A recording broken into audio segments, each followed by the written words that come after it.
दोस्तों, आज एक बड़ी ही खूबसूरत कहानी आपको सुनाने जा रही हूँ। आज की कहानी है आखिरी प्रयास। एक समय की बात है।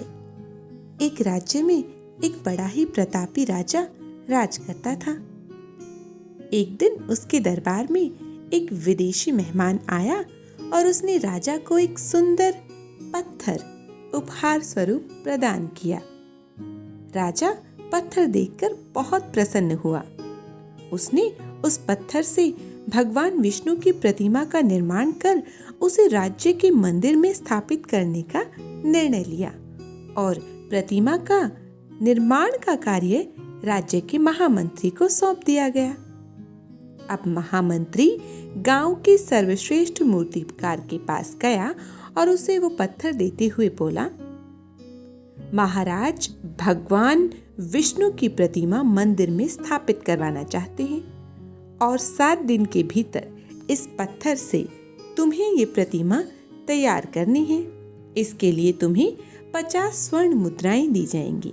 अब 50 स्वर्ण मुद्राओं की बात सुनकर मूर्तिकार खुश हो गया और महामंत्री के जाने के बाद प्रतिमा का निर्माण कार्य प्रारंभ करने के उद्देश्य से अपने औजार निकाल लिए।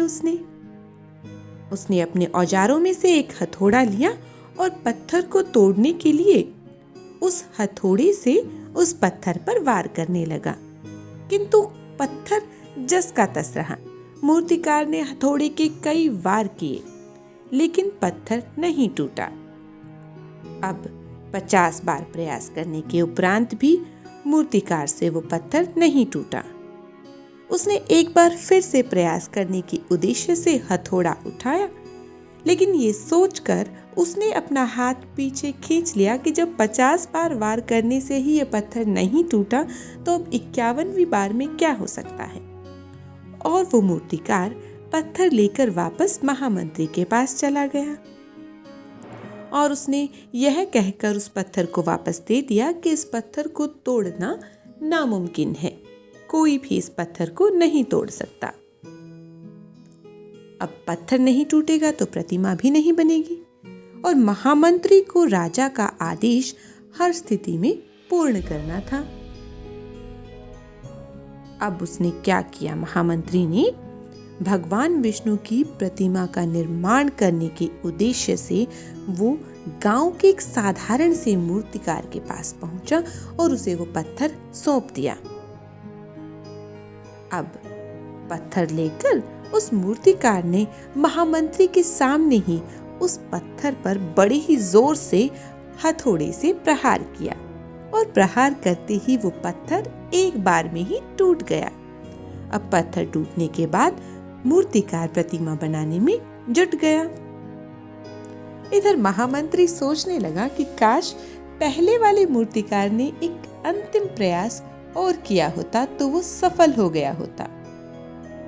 अगर सफल हो गया होता तो आज वो 50 स्वर्ण मुद्राओं का हकदार बनता और उसकी वाहवाही होती वो अलग।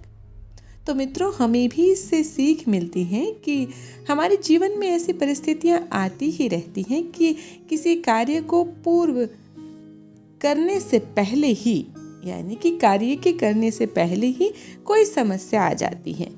अब उस समस्या का समाधान करते करते कई बार हमारा आत्मविश्वास डगमगा जाता है और कई बार तो हम बिना प्रयास किए ही हार मान लेते हैं।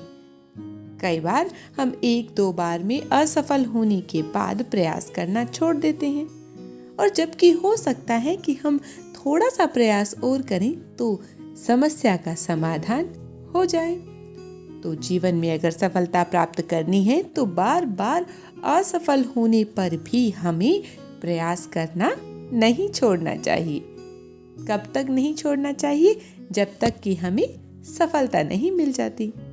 क्या पता जिस प्रयास को करने से पहले ही हम हाथ खींच रहे हैं, क्या पता वही हमारा अंतिम प्रयास हो और उसमें हम कामयाब हो जाएं। तो आज की कहानी में बस इतना ही। एक और नई कहानी के साथ एक नई वीडियो में आपसे फिर मुलाकात होगी। अगर आपको हमारी ये कहानी पसंद आई है तो आप इसे लाइक कर सकते हैं, चैनल को सब्सक्राइब भी कर लीजिए और शेयर भी कर लीजिए कहानी को। मिलते हैं एक नई कहानी के साथ अगली वीडियो में। तब तक के लिए नमस्कार।